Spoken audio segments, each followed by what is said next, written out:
Reka tubasuhuze tunabahe ikaze bakunzi bacu di Global Media, tubabwire ko ari umwanya amakuru agezweho mu Rwanda ndetse no hirya no hino ku isi. Ngiye mugiye kubana nitwa Dani Hambo. Ni amakuru tubazaniye agezweho kuri uyu wa none, tugiye kuba duhera mu Rwanda turi bukomereze no hanze yarwo. Reka rero tuze dutangira n'amakuru yacu tudatinze. HD Global Media. Tayari mu karere ka Rutsiro tubabwire ko hatangiye iperereza ku mupolisi warashe abantu babiri nawe akirasa. Ni polisi y'igihugu n'urwego rw'ubugenzacyaha byatangiye iperereza ku kibazo cy'umupolisi wakoreraga akazi ke mu karere ka Rutsiro warashe abaturage babiri bagakomereka nawe akirasa agapfa. Ibi byabaye muri iri joro rishyira kuri uyu wa 10 Ukuboza 2025 mu murenge wa Boneza akagari ka Bushaka ho mu mudugudu wa Bikono.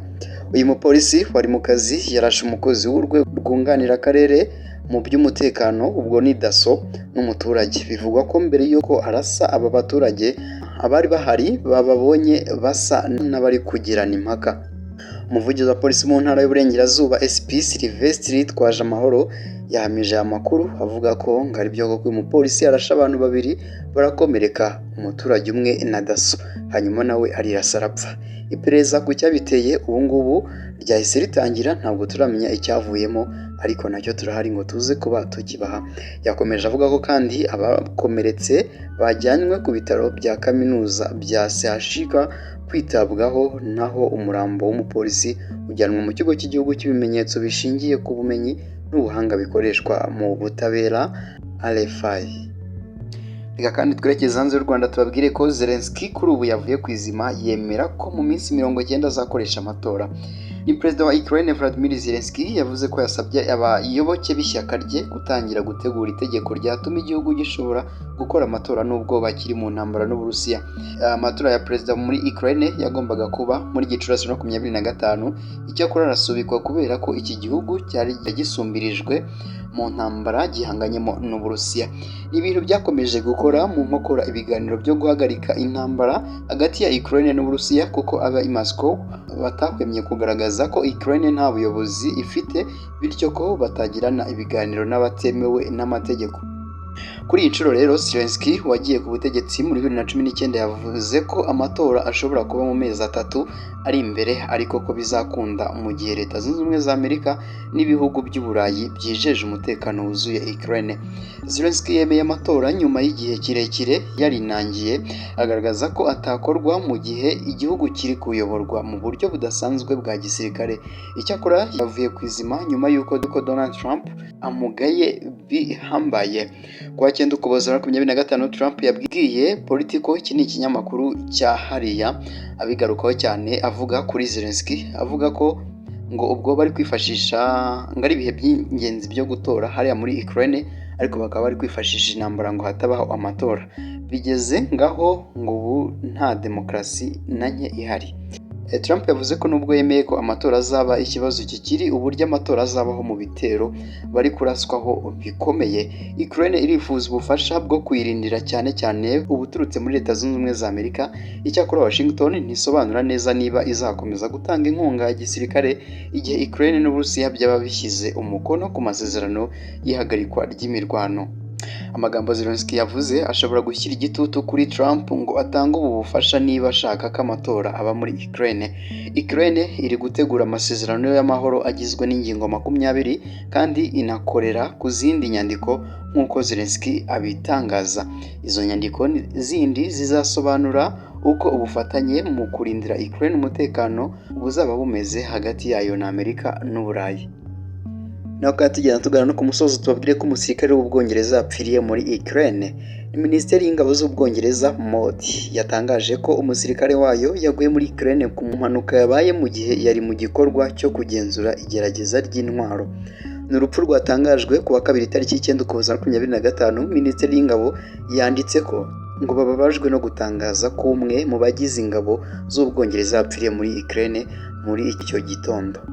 Amakuru dukesha Russia Today avuga ko uyu musirikare yakomeretse mu mpanuka ibabaje ubwo yari ari kumwe n'ingabo za Ukraine zigerageza ubushobozi bushya bwo kwirwanaho kure y'ahari imirwano. Iki kinyamakuru gikomeza kivuga ko iyo mpanuka itatewe n'amasasu y'umwanzi.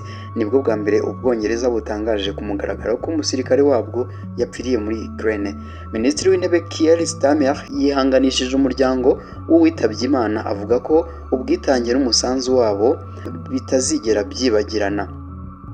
Umwaka ushize Ubwongereza bwari bwemeye ko abasirikare bake bari muri Ukraine mu nshingano zo gutanga ubufasha butandukanye.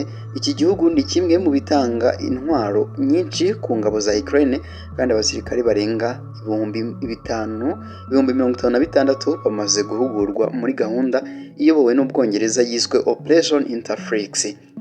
Uburusiya buvuga ko gutunga intwaro no guhugura ingabo za Ukraine bituma ibyo bihugu bibarirwa nk'ibyitabiriye intambara.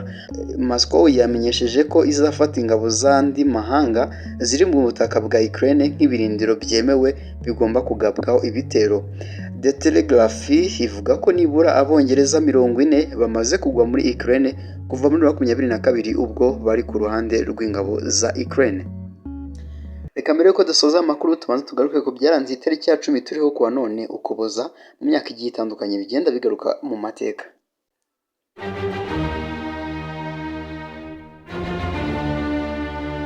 Turi ku wa 10 Ukuboza 2025 ni umunsi wa 344 mu minsi igize umwaka, bivuze ko hasigaye iminsi 24 uyu mwaka ugere ku musozo. Uyu ni umunsi mpuzamahanga wahariwe uburenganzira bwa muntu. Njye ndi Dani Hambo, iyi ni HD Global Media. Ibi ni bimwe mu byaranze uyu munsi mu mateka. Mu 1994 Maurice Baril wari umujyanama w'umunyamabanga mukuru wa Loni bya gisirikare yasabye ko ingabo za UNAMIR zari zashyiriweho gukurikirana iyubahirizwa ry'amasezerano ya Arusha zakuramo akazo karenge zikava mu Rwanda. Naho kandi mu 1996 aha Perezida Theodore Roosevelt yahawe igihembo cyitiriwe Nobel kubw'uruhare rwe mu guhosha intambara y'Uburusiya n'Ubuyapani, aba umunyamerika wa mbere uhawe icyo gihembo. Naho mu 1936 aha umwami Edward wa munani w'Ubwongereza yareguye kugira ngo ashake Wilson Simpson n'umugore w'umunyamerika wari waratandukanye n'umugabo. Mu 1963 Zanzibar yabonye ubwigenge. Umwaka umwe mbere yuko iba igihugu kimwe na Tanganyika bigahinduka Tanzania. Twerekeze mu muziki. Mu muziki haravugwa iki? Ni Fallon Young waririmbaga injyana ya country yarapfuye ku myaka 64 nyuma y'umunsi umwe warushize yirashe isasu. Ibi abikora tariki nk'iyi ukwezi nk'uku 1996. Ku bavutse uyu munsi twababwira icyamamare ni Gonzalo Higuaín wamenyekanye mu ikipe nka Real Madrid, Chelsea, Juventus, Napoli, Milan AC n'izindi.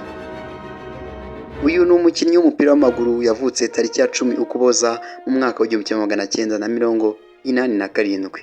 Isabukuru nziza.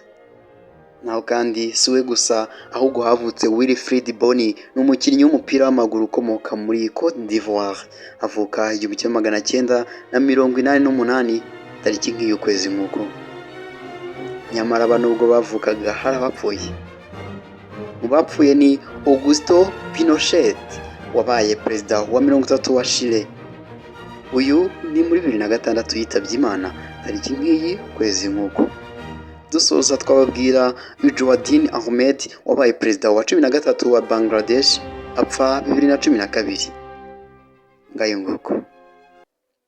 Turabwire ko amakuru ya none tuyasoreje ahangahe. Mwabanye nitwa Dani Hambo, umurongo wa HD Global Media, mujye mukomeza kubana natwe. Ciao ciao. HD Global Media.